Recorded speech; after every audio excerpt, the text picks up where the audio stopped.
Hey guys, in this video, I will show you how to withdraw money from Prizepicks without a bank account. All right, let's begin. First, log into your Prizepicks account. Navigate to the Withdraw section in the menu at the top right corner if you are using a browser. If you are on the mobile app, tap on your profile icon and select Withdraw. Next, choose Venmo as your withdrawal method. Enter the amount you want to withdraw and confirm the transaction. Make sure your Venmo account is linked to your Prizepicks account to avoid any processing issues.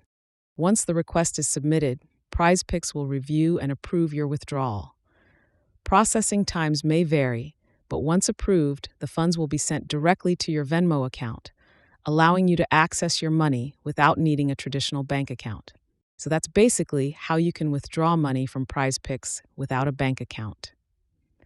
And that's it for this video. If you find this helpful, consider subscribing and giving this a big thumbs up.